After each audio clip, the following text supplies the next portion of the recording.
I'm here today with Brad Smith at the Intercontinental Toronto Centre. We're sitting at the beautiful Azure restaurant. You were just saying you've eaten here. You've met celebrities here during TIFF. Well, this is where a lot of the TIFF junkets happen for the Toronto International Film Festival. So I actually had the best Azure story ever, which was I just finished interviewing Adam Sandler in this building, came down and had lunch here.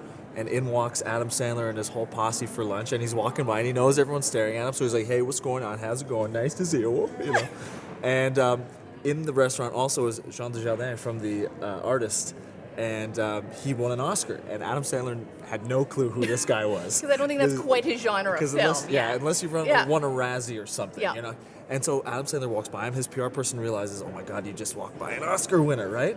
So he turns around. He's like, "This is Jean Dujardin from the Artist." And Adam Sandler turns around and he's like, "Hey, Johnny boy, what's going on?" And Jean Dujardin is clearly the most Parisian person ever. And he's like, "Adam, how's it going? Nice to see you. Nice to meet you." And he's like, "Dude, we should totally do something in the future." I can see that being a big success, right? Like, that's going to be a movie of epic proportions. It was the most awkward thing that I think I've ever seen, but it was the best thing I've ever seen at the same time. So you've met some fantastic celebrities. You're now hosting Chopped Canada. I am, yeah. What's that experience been like for you? Well, it's been a huge paradigm shift for me from breakfast television, waking up every morning and doing the morning show, and then on the weekends going to all the movie junkets and interviewing celebrities, to now doing a scripted reality series.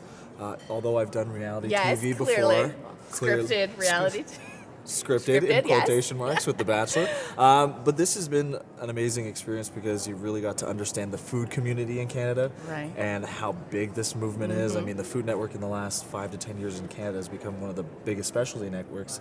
And for me, it was just an opportunity to be in such a different, diverse crowd. And people were like, "Well, you went from The Bachelor to interviewing celebrities to food. Like, what's next for you?" And I'm like, I'm just enjoying the fact that I'm getting these opportunities to be in different TV settings. So after watching all the chefs and hearing their professional critique, would you call yourself a good cook? I think I was a decent cook beforehand. I think technically I know a lot more now because I'm one of those learners who doesn't learn by doing. I learn by watching. Okay. And so I get to see the best chefs in Canada come through, but I also get to have 10 of the best judges, which are 10 of the best celebrity chefs and chefs in Canada, talk about food all the time. So you retain more knowledge. So at a dinner table, I sound like I could be excellent, like a Top Chef Canada. Right. But in actuality, I think I'm pretty good, but I'm good enough to entertain my girlfriend right now. Okay, do you have a signature dish that you make? Yes, I dial pizza very well. Okay, so do you order their signature pizza then? You know what I mean, like the fancy chicken one? I make a lot of good stuff, but I do have to say, I went into Chopped, and I was doing my styling the first day with the stylist, and they were like, "Oh, you're in great shape." And on the last day of the show, they had to tape the buttons closed because on the show I gained 24 pounds in 2 months. So right now I'm eating really clean. So it's a lot of leafy greens, asparagus, Brussels sprouts, and then protein. So we have to shoot again, and I want to get back in better shape. So I'm not making the great food that people would, go crazy for. So on a cheat day, what's your cheat food? Well, that's... I go the opposite. You go the opposite? So burger, fries? So like last week, I went to Lisa Marie, downtown Toronto. My buddy Matt, celebrity chef in Toronto, owns it. And I had s'mores pancakes, bacon explosion Benedict, and chicken and waffles.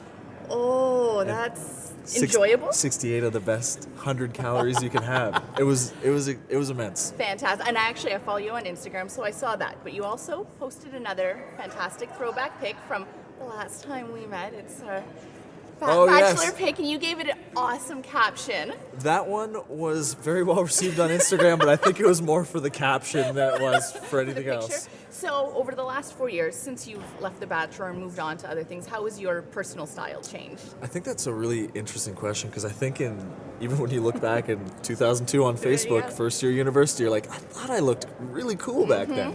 And on The Bachelor, I thought I looked good, but what The Bachelor does is, for the first time in your life, it creates insecurities because you're seeing yourself in a different light. You're getting feedback from the public. I now know never to wear a V-neck ever again.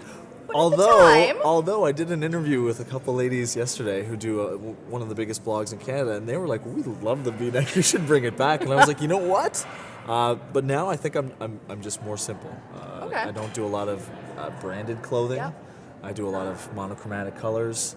as you can see by There my you black go. and white. It's easy to coordinate, easy to pick up and go on vacation or change locations. And not only that, but when you're in the public eye and you go out, you want to feel comfortable, and the simplest way to do that is to not make the biggest splash ever, unless you're at a red carpet, and then you go big or go home. So you were at Toronto Fashion Week a couple of weeks ago. Yes. What did you learn from that? You've learned cooking from Chopped. Yeah. What did you learn from Fashion Week? I've been lucky that through The Bachelor, Breakfast Television, and Chopped, that they've actually invited me every year since I've been on TV. So I get these amazing tickets to these, and I go to a lot of amazing shows. The thing that I think I've learned from that is that the fashion community, it's your own perspective on what you think you feel comfortable in. I think that's what fashion and style is about, is more so your projection of your comfortability in your clothing, less than, I'm wearing this because, I am wearing this shirt because it's the David Beckham line from H&M, but hey, who doesn't want to be like David Beckham? But I've now known that I'm clean, simple, and less flashy than I was when I was on The Bachelor. I was like, why not? Hey, it's your chance. They're giving me suits. They're letting me wear a Versace leather jacket and a V-neck. You're gonna take it, embrace it, and see where it goes. I thought I was the new age Grease, but people obviously, a lot of people did love it. But it was a great time period of that to have it go on. Okay. And now I think I've just kind of pushed past that, and I'm less showy with my. Okay, so if you had to pick a fashion icon, David Beckham. Well, he's probably the most like what I would wear, which would be clean, simple clothing where it's not too extravagant. Although he does, show off his tattoos. I'm not one of those guys. Okay. But I'd say him. I'd say Ryan Gosling in the same respect. Very understated, very simple. Classic. But when they're on red carpets, they make statements. They know how to dress themselves up and keep it casual on the weekend. Wear a sheen suit. This is what I actually got in trouble with from the stylist from the Chop, was that I'm very simple when it comes to my suits. For the show, I would like the suit to speak, and then a white shirt and a black tie. There you go. Simple pocket square. And they want to do patterns and. Fashion forward. Right? Exactly. It's food, fashion. You eat with your eyes, so it's the first thing you see. And that was the first time that I actually, and I thank Lisa Williams for this so much, because it was the first time that I was actually like, you know what, patterns can look good in certain situations, and I've come over to really believe that in the TV aspect, stylists know a lot more than I do, because what looks good on TV is not what looks good in real life. So, rapid fire question, are you a Zoolander or are you a Hansel? Oh, Zoolander. You're a Zoolander? Yeah. Probably stupider, but. Okay, so you got a pretty good, blue steel? I even saw I was like one of the 13 people to see Zoolander too. That's fantastic. So we've heard all about your fashion. What do you like to appreciate about a lady's sense of style? I always love the girl who doesn't look like she takes a long time to get ready. Very simple, very understated makeup. The girl who doesn't need the fancy shoes or the fancy purse to go out. They can just be themselves and be comfortable with who they are. And I think that's what people always get surprised at Fashion Week all week. Everyone's like, "Oh my God, what are you wearing?" And I'm like, "H&M or Zara." And they're like, "No." And accessible fashion. They're confused by it because you're watching, Stephen Carras and very high-end designers. But it's that simplicity that really speaks to a person's personality outside of knowing them too well, So I really appreciate that kind of easy going. Ease of fashion. So based on some of your Instagram photos, we know you're super close with your family. Right. So what is the best piece of advice your mother has ever given you? When we lived in Aurora, it was shop at Upper Canada Mall. Woo!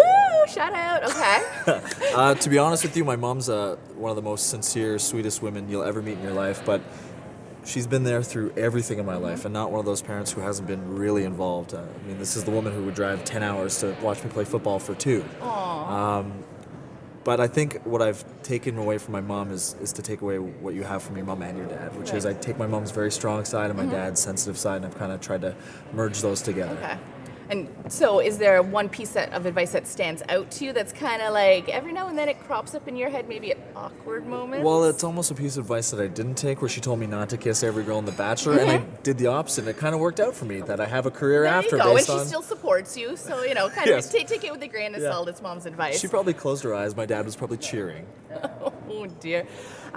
So kind of moving on into, your own persona, do you have any hidden talents that we haven't seen on any of your TV episodes that you can share? I don't know. On breakfast television, people got to understand that I'm pretty decent at impressions, but I'm not good at being funny off the bat. So Kevin always used to, or Kevin Frankish, our anchor, used to always try to go, "Okay, Brad, do Sean Connery right now." And I'm like, it can't. It just has to come up naturally. I'm terrible at being funny on the spot. I'm good at being goofy in the moment. Okay, so you got to prep for it a little more. No, you just have to segue from a joke. You know what I mean? Like when you're doing Adams, you say, but I think I've been, and that was the great thing about BT, was coming off The Bachelor, people had me really in a box of who I was as a person. I was a very nice, very sweet guy, but I don't think they showed a lot of personality, which was the best thing about BT, was you got 2 years of live TV in the morning, and people understood, okay, you can be semi-intelligent, but you can be a goofball. Well, and it's live TV. Like, there's no redos. It goes. You screw up,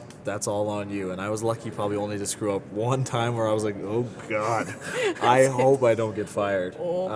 So going into Chopped, which was the best part about that, was I said, well, if you guys are going to hire me, it's going to be a lot different of a show. And they let it be this really kind of fun, crazy, different show this year. And I think people are really responding to that. So I think it's not a hidden talent, but I'm just glad that I'm in a moment in my life where my career is defined by my personality and not by that guy from that show. Some rapid fire questions now. Okay. Sunrise, sunset. How about 10:30 in the morning? Oh, okay. Is that the brunch. dawn? The brunch? The late dawn? Late dawn. Okay, there you go. Late dawn. Late dawn. That's a new one. I'm coining Batman, that. Superman. Batman. Mainly because he's super rich, and if you've ever seen the Christian Bale version, he's kind of like the playboy that you'd want to be with all that money, but you can only imagine what it'd be like on the outside. You're like, okay, driving with the Ferrari. But he's actually like inside a really sweet, sincere guy who just puts on a show for the public. Okay, and he's got some pretty cool tools and gadgets and cars. Well, that's what you and, can do when you're billionaire Bruce Wayne. Favorite vacation spot? Barbados. Barbados, okay. So what's next for you? Post-Chopped Canada, what would you like to see on your horizon? Well, that's the thing, is I've always taken this, and people always think that you have to have a career path. I mean, I've been lucky to have 4 very different jobs in this industry within 4 years, and each one has led to something else. And I know that's not a very smart or pragmatic way of thinking, like, oh, I'll just wait for the next one. But for me, I know that there's going to be a time where TV's done with me, so I've set up pretty much a decent backup career with my finances. But for me, I'm very ecstatic to be in the moment right now, to be shooting another season of Chopped, to be given that green light to do another full season. So at least we're going to be on TV for another year. And then after that, I've got a great agent. I've got people around me who believe in my abilities more than I do, which is always a great thing. Good support team. So for me, it's important to just live in the moment, do the best at that job at that time. So you've done some fantastic things over the last couple of years, The Bachelor, BT, Entertainment City. Fantastic, loosely. Fantastic. I know I was talking about The Bachelor. Yeah, and it's taking you to this point right now. So what do you foresee in your future moving forward? You know what? When I was on The Bachelor and I knew I had a job coming, I always loved to stay in the moment and not think too far ahead. And right now, after my first season of Chopped, which was a great success, we were lucky enough to get greenlit for another season. And for me, I'd never think past the job that I have. So right now I'm getting ready for that. We're going to film for 2 months. We're going to have a great time. I've been lucky to be in the situation I am because of The Bachelor, and it set me up not only in my TV career, but to meet great people. I have great business partners, so I have a life outside of TV, because I know at some point TV is going to be done with me. So you always have to set up your exit strategy. I'm not saying that I want to leave television, but I know that right now my focus is on Chopped and how far this goes, because this can be a show that takes me for the next 10 years. It could take me for one more season. We don't know, but right now, like, my focus is right here, and it's a great environment to be around. When you got the call from Chopped Canada, what's the call like when you get that big break? Well, it was interesting because I was almost a year and 8 months into breakfast television, and my agent at the time, I just had got her.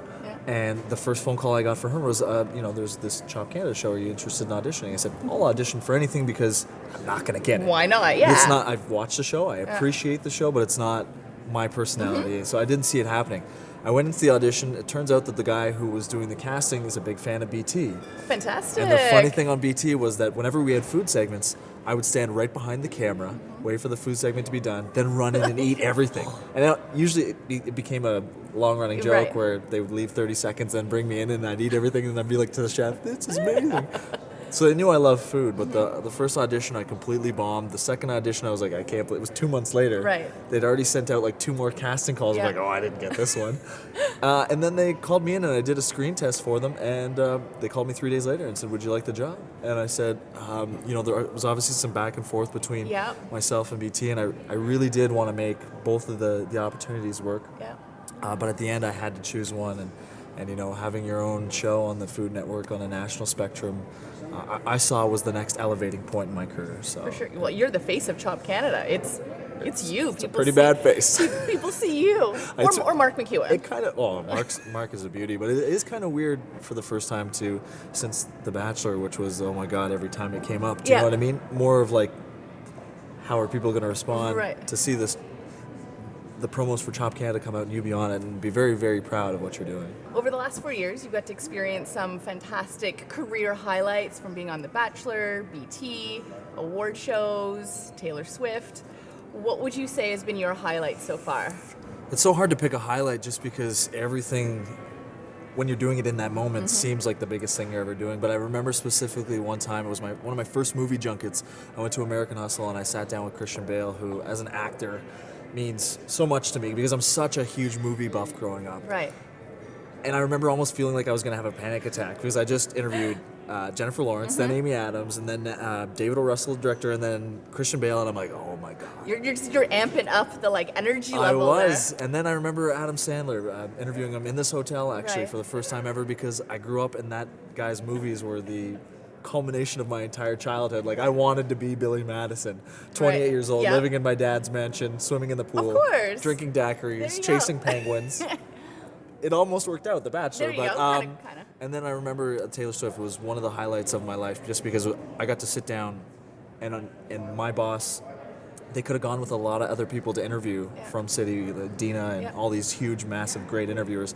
And they had the confidence in me as a 29-year-old kid at the time to sit down next to the biggest pop star in the entire world and have a 30-minute conversation with 2 cameras, no cuts, and just go at it. And it was... That time was I felt the most accomplished in my life. I transferred from being a personality into actually being decent at what I was doing. Right. And she was gorgeous and successful and talented, and you're like, hey, Taylor. little fangirl kind of I was hitting on her a little bit. Crush. Okay. It's got to be a perk of the job, meeting all these celebrities and...